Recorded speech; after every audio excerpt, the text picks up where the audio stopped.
नमस्कार, स्वागत है आप सभी का डीडी न्यूज के इस खास बुलेटिन एक्सप्रेस 100 में, जहां हम आपके लिए लेकर आते हैं राजनीति, मनोरंजन, देश दुनिया, खेल और व्यापार जगत की सभी बड़ी खबरों को एक्सप्रेस यानी फटाफट अंदाज में। मैं हूं रेशमा, तो देखिए खबरें तेज रफ्तार से।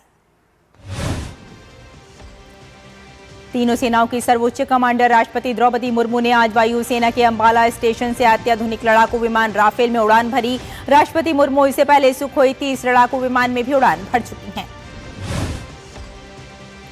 दो अलग अलग लड़ाकू विमानों में उड़ान भरने वाली वे पहली महिला राष्ट्रपति हैं। इसे नारी सशक्तिकरण के बड़े प्रतीक के रूप में देखा जा रहा है। राष्ट्रपति ने उड़ान भरने से पहले वहां मौजूद लोगों का अभिवादन स्वीकार किया। इससे पहले अंबाला एयरफोर्स स्टेशन पर राष्ट्रपति मुर्मू को गार्ड ऑफ ऑनर दिया गया। प्रधानमंत्री नरेंद्र मोदी आज मुंबई में इंडिया मैरीटाइम वीक 2025 में शामिल होंगे। पीएम मैरीटाइम लीडर्स कॉन्क्लेव को संबोधित करेंगे और साथ ही वैश्विक मैरीटाइम सीईओ फोरम की अध्यक्षता करेंगे। 31 अक्टूबर तक चलने वाले इंडिया मैरीटाइम वीक 2025 का विषय महासागरों का एकीकरण, एक समुद्री दृष्टिकोण है। इसमें भारत के वैश्विक समुद्री केंद्र और नीली अर्थव्यवस्था में अग्रणी बनने के रणनीतिक रोड मैप को प्रदर्शित किया जाएगा। कार्यक्रम में प्रधानमंत्री नरेंद्र मोदी की भागीदारी भारत के समुद्री अमृतकाल विजन 2047 के प्रति उनकी प्रतिबद्धता को दर्शाती है, जिसका उद्देश्य भारत को दुनिया की अग्रणी समुद्री शक्तियों में शामिल करना है। बिहार में चुनाव को लेकर सरगर्मियां तेज हो गई हैं। वरिष्ठ भाजपा नेता और केंद्रीय गृह मंत्री अमित शाह आज बिहार में 3 चुनावी जनसभाओं को संबोधित करेंगे। बेगूसराय, दरभंगा और समस्तीपुर में अमित शाह रैली करेंगे। वहीं रक्षा मंत्री और भाजपा नेता राजनाथ सिंह भी आज बिहार में चुनाव प्रचार करेंगे। राजनाथ सिंह दरभंगा के हायाघाट, बाढ़ और छपरा में चुनावी सभा को संबोधित करेंगे। उत्तर प्रदेश के मुख्यमंत्री योगी ने बिहार के रघुनाथपुर विधानसभा क्षेत्र में एक रैली को संबोधित किया। उन्होंने कहा, जन जन एनडीए की विकासवादी नीतियों के साथ है। महागठबंधन के मुख्यमंत्री फेस और राजद नेता तेजस्वी यादव ने कहा, हमने कल जो घोषणाएं की हैं उसको हम मिलकर पूरा करेंगे। हम ओल्ड पेंशन स्कीम को लागू करने का काम करेंगे। जनशक्ति जनता दल प्रमुख तेज प्रताप यादव ने कहा, जनशक्ति जनता दल की सरकार बनेगी तो हम पलायन रोकेंगे, बिहार को बेरोजगारी मुक्त बनाएंगे। वीआईपी के संस्थापक और महागठबंधन की तरफ से बिहार के उप मुख्यमंत्री उम्मीदवार मुकेश सहनी ने एनडीए गठबंधन के पास अपना कोई विजन नहीं है, वे हमारे विजन की नकल कर रहे हैं। हरियाणा के मुख्यमंत्री नायब सिंह सैनी ने कहा, महागठबंधन के घोषणा पत्र में कांग्रेस और इंडी गठबंधन के लोग एक विशेष वर्ग और एक समाज के लिए बात करते हैं। ये बिहार के हर आवाज के लिए बात नहीं करते हैं। ये अगर वोट भी मांग रहे हैं तो उसमें भी एक विशेष वर्ग और समाज के लिए इनकी बातें झलकती हैं।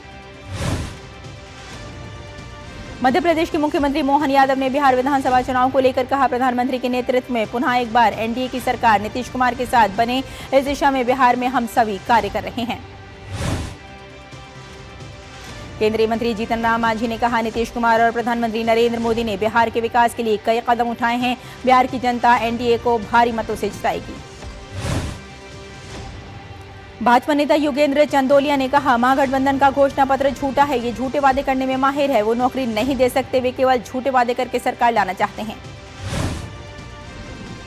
एसआईआर के दूसरे चरण पर भाजपा नेता दिलीप घोष ने कहा, ममता बनर्जी के भतीजे झूठ बोलने में उनसे आगे हैं। वे बड़ी बड़ी बातें कर रहे हैं। अभिषेक बनर्जी क्या बोलते हैं इससे कोई फर्क नहीं पड़ता। भाजपा ने कांग्रेस सरकार पर हमला बोलते हुए कहा, कांग्रेस भारत विरोधी ताकतों का समर्थन करती है। बीजेपी प्रवक्ता शहजाद पूनावाला ने कहा, कांग्रेस बांग्लादेशी घुसपैठियों को पूरा समर्थन दे रही है। उन्होंने कहा, कांग्रेस के एक बड़े नेता ने पार्टी के आधिकारिक कार्यक्रम में बांग्लादेश के राष्ट्रीय एंथम को गाया। मध्य प्रदेश के मुख्यमंत्री मोहन यादव ने भोपाल में मध्य प्रदेश पुलिस द्वारा आयोजित साइबर जागरूकता दौड़ को हरी झंडी दिखाई। मध्य प्रदेश के मुख्यमंत्री मोहन यादव ने कहा, डिजिटल पेमेंट में भारत ने दुनिया भर में अपनी पहचान बनाई है, लेकिन हमें साइबर अपराधों को भी रोकना होगा। उत्तराखंड के मुख्यमंत्री पुष्कर सिंह धामी आज पिथौरागढ़ के दौरे पर हैं। सीएम धामी का सीमावर्ती क्षेत्र मिलम पहुंचने पर स्थानीय लोगों ने स्वागत किया। सीएम धामी ने मनुस्यारी में आईटीबीपी के जवानों के संवाद भी किया। मुख्यमंत्री ने इस अवसर पर सीमा पर तैनात देश के प्रहरी जवानों का हौसला बढ़ाया। उत्तराखंड के मुख्यमंत्री पुष्कर सिंह धामी ने मुनस्यारी में लोगों से बातचीत की, उनका हालचाल पूछा और सरकार द्वारा क्रियान्वित की जा रही विभिन्न विकासात्मक और जन कल्याणकारी योजनाओं पर फीडबैक लिया। विदेश मंत्रालय ने दी जानकारी कि भारत चीन कोर कमांडर स्तर की 23वीं बैठक 25 अक्टूबर को सुशेल मोल्दो बॉर्डर मीटिंग प्वाइंट पर हुई। वार्ता मैत्रीपूर्ण और सौहार्दपूर्ण हुई। चक्रवाती तूफान मोंथा धीरे धीरे कमजोर पड़ रहा है। ये भीषण चक्रवाती तूफान अब चक्रवात में तब्दील हो गया है और अगले 6 घंटों में इसको और कमजोर होकर गहरे दबाव के क्षेत्र में तब्दील होने की संभावना है। हैदराबाद में भी चक्रवात मोंथा का असर देखने को मिला। तेज हवाओं और बदलते मौसम के कारण तापमान में गिरावट दर्ज की गई, जिसके बाद संभावनाएं जताई जा रही हैं कि कई जिलों में भारी बारिश हो सकती है। तेलंगाना में चक्रवात मोंथा के प्रभाव के कारण महबूब नगर के कुछ हिस्सों में बारिश हुई। गुंटूर में चक्रवात का असर दिखा। तेज हवाओं के कारण कई पेड़ गिरे। स्थिति को देखते हुए गुंटूर नगर निगम अधिकारियों और पुलिसकर्मियों ने तुरंत कार्रवाई की और सड़कों से पेड़ हटाकर रास्तों को साफ किया ताकि यातायात सुचारू रूप से जारी रह सके। चक्रवात मोंथा के मद्देनजर मलकानगिरी जिले में गर्भवती महिलाओं के लिए अतिरिक्त सावधानी बरती गई तथा 15 दिनों के भीतर प्रसव कराने वाली महिलाओं को 7 सामुदायिक स्वास्थ्य केंद्रों में स्थित प्रसव प्रतीक्षालय में स्थानांतरित किया गया है। संसदीय कार्य मंत्रालय कल नई दिल्ली में राष्ट्रीय ई विधान एप्लीकेशन नेवा पर तीसरा राष्ट्रीय सम्मेलन आयोजित करेगा। केंद्रीय संसदीय कार्य और अल्पसंख्यक कार्य मंत्री किरेन रिजिजू और संसदीय कार्य और सूचना एवं प्रसारण राज्य मंत्री डॉक्टर एल मुरुगन भी शामिल होंगे। दिल्ली में क्लाउड सीडिंग पर दिल्ली पर्यावरण मंत्री मनजिंदर सिंह सिरसा ने कहा, आईएमडी के मुताबिक अभी तक भी 10 से 15% नमी है और अलगा ट्रायल 20 से 25% पर होगा। आईएमडी के मुताबिक उम्मीद है कि शाम 4 बजे के बाद नमी बढ़ेगी, इसके बाद फिर से ट्रायल होगा। रक्षा मंत्री राजनाथ सिंह 1 नवंबर को मलेशिया के कोलालमपुर में 12वीं आसियान रक्षा मंत्रियों की बैठक प्लस में भाग लेंगे। वे एडीएमएम प्लस के 15 वर्षों पर चिंतन और भविष्य की रूपरेखा विषय पर आयोजित मंच को संबोधित करेंगे। साइप्रस गणराज्य के विदेश मंत्री डॉक्टर कॉन्स्टेंटिनोस कोम्बोस आज से भारत के दौरे पर हैं। यात्रा के दौरान वे विदेश मंत्री डॉक्टर एस जयशंकर के साथ बैठक करेंगे। वाणिज्य और उद्योग मंत्री पीयूष गोयल के ब्रसेल्स दौरे के साथ ही भारत और यूरोपीय संघ के बीच एफटीए को लेकर बातचीत अब अगले पड़ाव पर पहुंच गई है। केंद्रीय मंत्री ने यूरोपीय संघ के व्यापार और आर्थिक सुरक्षा आयुक्त मारोस सेफकोविक से मुलाकात की और व्यापक भारत यूरोपीय संघ मुक्त व्यापार समझौते को आगे बढ़ाने के संबंध में विस्तृत चर्चा की। बैठक के बाद पीयूष गोयल ने बताया कि भारत और यूरोपीय संघ के बीच व्यापार समझौते को लेकर लंबित मुद्दे अब काफी हद तक सुलझ चुके हैं। बेंगलुरु में 6 से 8 नवंबर तक 7वें इंडिया मैन्युफैक्चरिंग शो 2025 का आयोजन किया जाएगा। रक्षा मंत्री राजनाथ सिंह इसका उद्घाटन करेंगे। सलाहकार बोर्ड आईएमएस 2025 के सदस्य सुनील देवधर ने कहा कि एमएसएमई के बीच उत्साह स्पष्ट रूप से भारत की विनिर्माण तैयारियों और वैश्विक रक्षा और एरोस्पेस आपूर्ति श्रृंखलाओं में एकीकरण की दिशा में एक मजबूत प्रयास को दर्शाता है।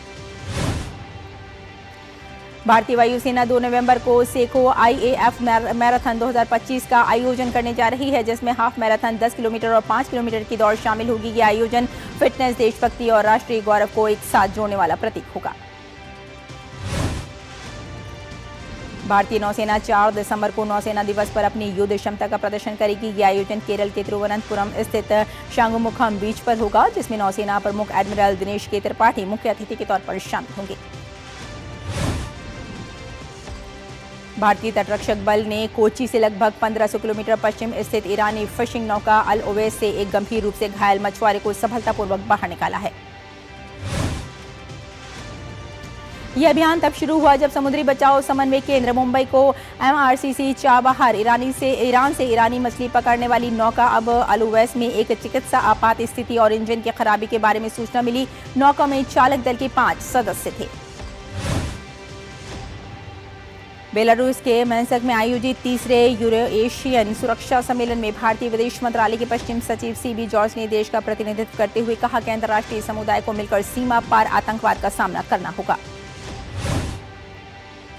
केंद्रीय संस्कृति एवं पर्यटन मंत्री गजेंद्र सिंह शेखावत दक्षिण अफ्रीका के दौरे पर हैं। वो G20 संस्कृति मंत्री स्तरीय बैठक में भाग लेने के लिए डरबन पहुंचे। भारत के उच्चायुक्त प्रभात कुमार ने उनका गर्मजोशी से स्वागत किया। दिवाली में रिकॉर्ड खरीदारी के बाद छठ पर्व में भी देश भर में 50,000 करोड़ से अधिक का व्यापार हुआ। बीजेपी सांसद प्रवीण खंडेलवाल ने कहा कि यह प्रधानमंत्री नरेंद्र मोदी का प्रयास है जो सफलता की सीढ़ी चढ़ रहा है। आज भारतीय शेयर बाजार हरे निशान में बढ़त के साथ खुला। सुबह के कारोबार में Nifty, metal, IT, PSU, bank, pharma और एफएमसीजी सेक्टर्स में खरीदारी देखी जा रही थी। भारतीय रिजर्व बैंक का स्वर्ण भंडार सितंबर 2025 तक पिछले 12 महीनों में 25.45 टन बढ़कर 880 टन हुआ। सोने और चांदी में गिरावट का दौर जारी है। सोने की कीमत 1.18 लाख रुपए प्रति 10 ग्राम के करीब पहुंची। वहीं चांदी की कीमत 3,135 रुपए घटकर 1,41,896 रुपए प्रति किलो पहुंची। केंद्रीय गृह एवं सहकारिता मंत्री अमित शाह ने मानसून के दौरान भारी वर्षा और बाढ़ के प्रभावित लोगों को तत्काल राहत सहायता प्रदान करने के लिए नागालैंड को 20 करोड़ रुपए जारी करने को मंजूरी दी। नीति आयोग की रिपोर्ट के अनुसार पिछले 6 सालों में भारत के सर्विसेज सेक्टर ने अकेले 4 करोड़ नई नौकरियां पैदा की। रिपोर्ट स्पष्ट करती है कि सेक्टर अब देश का सबसे बड़ा जॉब क्रिएटर बनकर उभरा है। और बुलेटिन में यहां रुकते हैं एक छोटे से ब्रेक के लिए। जल्द हाजिर होते हैं। आप देखते रहिए डीटी न्यूज। क्या आपको है आकर्षक बचत विकल्पों की तलाश? LIC प्रस्तुत करता है नवजीवन श्री सिंगल प्रीमियम प्लान। एक मुश्त प्रीमियम राशि जमा करें, जीवन बीमा कवर का आनंद उठाएं, परिपक्वता पर गारंटीकृत निश्चित राशि प्राप्त करें। तरलता विकल्प भी उपलब्ध। अभी खरीदें। मौजूदा पॉलिसी धारकों के लिए आकर्षक छूट, नियम और शर्तें लागू। जब धरती चीर कर निकलता है लोहे का पत्थर और मिलता है मोंगिया के जोश से, फिर तपता है, पिघलता है और बनता है फौलाद। अब होता है सरिया सारी खूबियों के साथ। मोंगिया स्टील, मजबूत देश का मजबूत सरिया। ब्रेक के बाद एक बार फिर आपका स्वागत है। आइए आगे बढ़ते हैं। रिपोर्ट के अनुसार आज भारत में लगभग 18.8 करोड़ लोग सीधे तौर पर सेवा क्षेत्र में कार्यरत हैं, जो न केवल देश की कुल अर्थव्यवस्था में आधे से ज्यादा का योगदान देते हैं, बल्कि इसने कोविड-19 के दौर में भी अपना मजबूती बनाए रखी। केंद्रीय मंत्री जितेंद्र सिंह ने स्वच्छता अभियान 5.0 को लेकर एक्स पर कुछ तस्वीरें साझा करते हुए कहा कि 2 से 31 अक्टूबर तक चलने वाले अभियान में पहले 3 सप्ताह के आंकड़े बताते हैं कि अब तक स्क्रैप के निपटान से 387 करोड़ रुपए की कमाई हो चुकी है। जितेंद्र सिंह ने कहा कि अपशिष्ट से धन इस साल के विशेष स्वच्छता अभियान का अगला पड़ाव है। मंत्रालयों और राज्य सरकारों को सर्वोत्तम प्रथाओं को अपनाने और साझा करने की सलाह दी गई। पेट्रोलियम एवं प्राकृतिक गैस मंत्री हरदीप सिंह पुरी ने कहा कि अंतर्राष्ट्रीय बाजार में कच्चे तेल की आपूर्ति फिलहाल पर्याप्त मात्रा में उपलब्ध है और किसी एक स्रोत में बाधा आने पर वैकल्पिक आपूर्ति मार्ग भी मौजूद है। हरदीप सिंह पुरी ने कहा कि भारत परिष्कृत पेट्रोलियम उत्पादों के निर्यात के मामले में तेजी से आगे बढ़ रहा है और पिछले वित्त वर्ष में 50 से अधिक देशों को 45 अरब डॉलर से अधिक मूल्य का परिष्कृत तेल निर्यात किया गया। केंद्रीय मंत्री नितिन गडकरी ने कहा कि सड़क परिवहन एवं राजमार्ग मंत्रालय का वार्षिक राजस्व 2 वर्षों के भीतर बढ़कर 1.4 लाख करोड़ रुपए पहुंचने का अनुमान है, जो कि वर्तमान में 55,000 करोड़ रुपए है। नितिन गडकरी ने कहा कि इंफ्रास्ट्रक्चर जन केंद्रित होना चाहिए, जिससे नागरिकों को आराम और सुविधा सुनिश्चित हो। इसके लिए देश भर में 670 सड़कों के किनारे सुविधाएं विकसित की गई हैं। भारतीय दूरसंचार विनियामक प्राधिकरण ने मोबाइल फोन पर आने वाली कॉल में कॉलर असली नाम दिखाई देने का प्रस्ताव को मंजूरी दी है। इससे अब कोई भी कॉलर किसी व्यक्ति को फोन करके उसके साथ नाम और पहचान छुपाने जैसी धोखाधड़ी नहीं कर पाएगा। कंपनी हिंदुस्तान एरोनॉटिक्स लिमिटेड ने भारत में यात्री विमान SJ-100 के उत्पादन के लिए रूस की public joint stock company United aircraft corporation के साथ समझौता ज्ञापन पर हस्ताक्षर किए। 2025-26 में भारत का कुल मत्स्य संपदा का उत्पादन 102 लाख टन से बढ़कर 195 लाख टन तक पहुंच गया है। वहीं घरेलू उत्पादन 67 लाख टन से बढ़कर 147 लाख टन हुआ। सूक्ष्म लघु एवं मध्यम उद्यम मंत्रालय के अनुसार मंत्रालय के अंतर्गत राष्ट्रीय लघु उद्योग निगम लिमिटेड ने वित्त वर्ष 2024-25 के लिए केंद्र सरकार को 43.89 करोड़ रुपए का लाभांश दिया। भारत का हाईवे टोल राजस्व इस साल जनवरी-सितंबर अवधि में सालाना आधार पर 16% बढ़कर 49,193 करोड़ रुपए हुआ। सितंबर में भारत के औद्योगिक उत्पादन में 4% की वृद्धि दर्ज की गई। वहीं एनओसो ने अगस्त 2025 के IIP आंकड़ों को संशोधित करते हुए वृद्धि दर 4% से बढ़ाकर 4.1% की। सरकार ने नवीनतम तेल और गैस ब्लॉक नीलामी OALP एक्ट के तहत बोलियां जमा करने की अंतिम तिथि दूसरी बार बढ़ाकर 31 दिसंबर 2025 की। भारत सरकार ने एक नीलामी के माध्यम से कुल 32,000 करोड़ रुपए जुटाने के लिए 4 दिनांकित प्रतिभूतियों की बिक्री की घोषणा की। वित्त वर्ष 26 की पहली छमाही के दौरान अदानी ग्रीन एनर्जी लिमिटेड की आय सालाना आधार पर 26% बढ़कर 6,088 करोड़ रुपए हो गई है। इस दौरान एनर्जी की बिक्री 39% बढ़कर 19,569 मिलियन यूनिट्स हो गई है। सितंबर तिमाही में Mahindra and Mahindra financial services का एकीकृत शुद्ध मुनाफा 45% बढ़कर 566 करोड़ रुपए हुआ। ग्लोबल प्राइवेट इक्विटी निवेश 2025 की तीसरी तिमाही के अंत तक $1.5 ट्रिलियन दर्ज किया गया। घरेलू शेयर बाजार में उतार चढ़ाव के बीच इस साल 89 कंपनियों ने आईपीओ बाजार में 1.25 लाख करोड़ रुपए जुटाए हैं। इनमें से अकेले अक्टूबर में 12 कंपनियों ने 38,300 करोड़ से ज्यादा की रकम जुटाई। अमेरिकी राष्ट्रपति डोनाल्ड ट्रंप दक्षिण कोरिया में एशिया प्रशांत आर्थिक सहयोग सीईओ शिखर सम्मेलन में शामिल होने दक्षिण कोरिया पहुंचे। इसके बाद ट्रंप दक्षिण कोरियाई राष्ट्रपति ली जे-म्यूंग से भी मुलाकात करेंगे। ऑस्ट्रेलिया प्रधानमंत्री एंथनी अल्बनीज एपीईसी शिखर सम्मेलन में भाग लेने के लिए दक्षिण कोरिया पहुंचे। इजरायली वायुसेना ने गाजा पट्टी पर जोरदार हवाई हमले किए, जिनमें कम से कम 26 लोगों की मौत हो गई। ये हमला तब हुआ जब इजरायल ने फलस्तीनी संगठन हमास पर संघर्ष विराम तोड़ने का आरोप लगाया। वहीं इजरायल के प्रधानमंत्री बेंजामिन नेतन्याहू ने इजरायल रक्षा बलों आईडीएफ की गाजा पट्टी में तत्काल और शक्तिशाली हमले करने का आदेश दिया। इसे इजरायल ने हमास द्वारा बार बार संघर्ष विराम उल्लंघन के जवाब में किया जाना बताया। राष्ट्रपति डोनाल्ड ट्रंप ने कहा कि गाजा में हुए घातक इजरायली हमलों के बाद अमेरिकी समर्थित युद्ध विराम के खतरे में पड़ने का कोई खतरा नहीं है। मध्य वियतनाम में भारी बारिश के कारण आई बाढ़ में कम से कम 9 लोगों की मौत हो गई, 5 अन्य लापता। कैटेगरी 5 का भीषण तूफान मेलिसा जमैका के दक्षिण पश्चिमी तट न्यू होप के पास टकराया। अमेरिकी राष्ट्रपति तूफान केंद्र के मुताबिक तूफान के समय हवाओं की रफ्तार करीब 295 किलोमीटर प्रति घंटा थी। प्रशासन ने इसे जमैका के 174 साल के इतिहास का सबसे शक्तिशाली तूफान बताया। मेलिसा तूफान ने जमैका में भारी तबाही मचाई। अधिकारियों ने लोगों से घरों में रहने और सुरक्षित स्थानों पर जाने की अपील की। ब्राजील के रियो डी जेनेरियो में एक पुलिस अभियान में कम से कम 64 लोगों की मौत हो गई। यह अभियान शहर में COP30 से संबंधित वैश्विक कार्यक्रमों की मेजबानी से कुछ दिन पहले एक बड़े गिरोह को निशाना बनाकर चलाया गया। रियो के गवर्नर क्लाउडियो क्रास्टो के अनुसार मृतकों में 4 पुलिस अधिकारी भी शामिल हैं। उन्होंने कहा कि गिरोह के सदस्यों ने जवाबी कार्रवाई में पुलिस को निशाना बनाने के लिए ड्रोन का इस्तेमाल किया। कोलंबिया के राष्ट्रपति गुस्तावो पेट्रो ने अमेरिका पर मादक पदार्थों की तस्करी के खिलाफ अपने सैन्य अभियान को आक्रमण के बहाने इस्तेमाल करने का आरोप लगाया। राष्ट्रपति गुस्तावो पेट्रो ने कहा कि कैरिबियन और प्रशांत क्षेत्र में हाल के हमले मादक पदार्थों से निपटने के बजाय लैटिन अमेरिकी तेल पर नियंत्रण हासिल करने के उद्देश्य से प्रतीत होते हैं।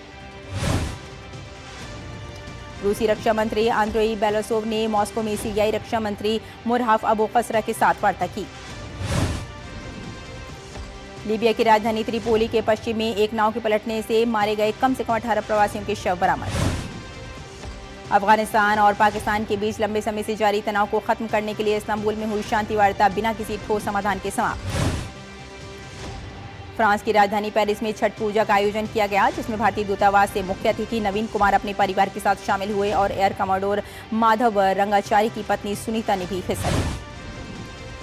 वनडे सीरीज के बाद भारत और ऑस्ट्रेलिया के बीच 5 T20 मैच की सीरीज का आगाज आज से हो रहा है। भारत ऑस्ट्रेलिया के बीच पहले T20 मैच के लिए भारतीय समय अनुसार दोपहर 1:45 पर टॉस होगा।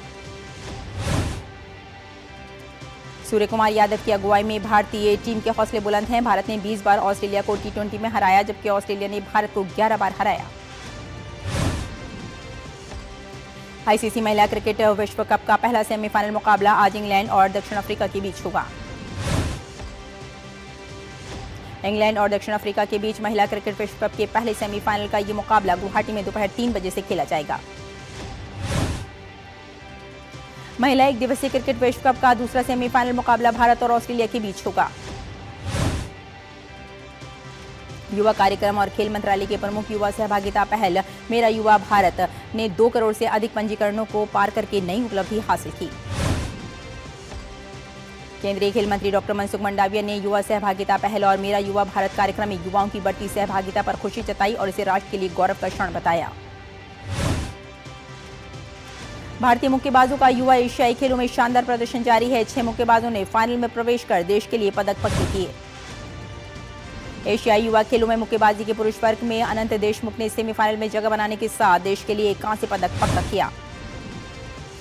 भारत की 15 वर्षीय खुशी चंद ने मंगोलिया की अल्तांग दास को 5-0 से हराकर लड़कियों के 46 किलोग्राम वर्ग के स्वर्ण पदक मुकाबले में जगह पक्की कर ली। मुक्केबाज चंद्रिका पुजारी ने 54 किलोग्राम वर्ग में कजाकिस्तान की अपनी प्रतिद्वंदी को 5-0 से हराकर जीत हासिल की। मुक्केबाज हरनूर कौर ने 66 किलोग्राम भार वर्ग में चीनी ताइपे को हराया, जबकि अंशिका ने चीन को एक और क्लीन स्वीप में हराया।